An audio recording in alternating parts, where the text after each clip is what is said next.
Pandian store சீரியல்ல இன்னிய எபிசோட்ல நம்ம கோமதி, ராஜி, மீனா இவங்க 3 பேரும் சென்னைக்கு போறாங்க இல்லையா? அதுக்கு ரெடி ஆவுறதே இன்னைக்கு ஃபுல்லா ஓட்டிட்டாங்க. நம்ம ராஜி அவங்க அப்பா, அம்மா கிட்ட ஆசீர்வாதம் வாங்குறதுக்காக எங்க வீட்டுக்கு வந்திருந்தாங்க இல்லையா? அவங்க அப்பா, அம்மா கால்ல ஆசீர்வாதம் வாங்குறாங்க விழுந்து. அதுக்கப்புறம் பாட்டிக்கிட்டயும் ஆசீர்வாதம் வாங்கிட்டு கிளம்பும் பொழுது, நம்ம முத்துவேல் ஏன் சித்தப்பா கிட்ட ஆசீர்வாதம் வாங்கல? அப்படின்னு ராஜிய கேட்க, மறுபடியும் ராஜி வந்து எங்க எனக்கு ஆசீர்வாதம் பண்றதுக்கு அவருக்கு விருப்பம் இல்லையோன்னு தான் நினைச்சேன் அப்படின்னு மறுபடியும் சித்தப்பா கால்லயும் சித்தி கால்லயும் விழுந்து ஆசீர்வாதம் வாங்குறாங்க நம்ம ராஜி. அவரும் வந்து பாத்தீங்கன்னா நீ நல்லா பரீட்சை எழுதி பாஸ் ஆயிடுவ அப்படின்னு சொல்லி ஆசீர்வாதம் பண்ணி அனுப்புறாப்புல.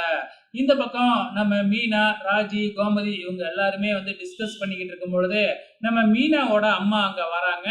அவங்க எதுக்காக வராங்க அப்படின்னு பாத்தீங்கன்னா, சென்னைக்கு போயிட்டு நீங்க ஹோட்டல்ல எல்லாம் தங்கக்கூடாது, அங்க என்னோட அண்ணன் வீடு இருக்கு, நீங்க அங்க போயிட்டு ஹோட்டல்ல போய் தங்குனீங்கன்னா அவங்க ரொம்ப வருத்தப்படுவாங்க. அது மட்டும் இல்ல, இவங்க 2 பேரும் எக்ஸாம் வேலைக்குன்னு போயிடுவாங்க. நீங்க எப்படி அந்த ரூமுக்குள்ளாரே இருக்க முடியும்? உங்களால இருக்கவே முடியாது.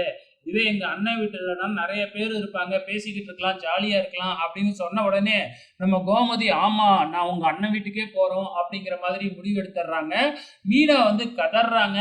ஏன்னா அந்த குடும்பம் அழகே அழகு குடும்பம் இல்லையா? ஸோ எவ்வளவு ஸ்ட்ரிக்ட்டா இருப்பாங்க அப்படிங்கிறது நமக்கு தெரியும் இல்லையா? அங்க போய் தான் தெரிஞ்சுக்க போறாங்க இவங்க.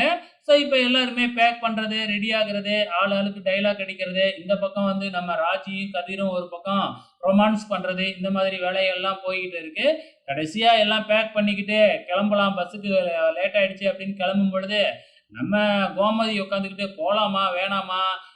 அப்படின்னு சொல்லிட்டு தன்னோட வீட்டுக்காரருக்கு அட்வைஸ் மாத்திரை போடணும், ஹோட்டல்லலாம் சாப்பிடக்கூடாது, அப்படி இப்படின்னு சொல்லிக்கிட்டே இருக்கிறாங்க. அப்படி இப்படி எப்படியோ சமாளிச்சு எல்லாருமே கிளம்பிடுறாங்க. அடுத்த வாரத்துல இருந்து அழகே அழகு குடும்பத்தோட மெகா சங்கமம் 1 மணி நேர எபிசோடு ஒளிபரப்பாக போகுது. வெயிட் பண்ணி பாருங்க.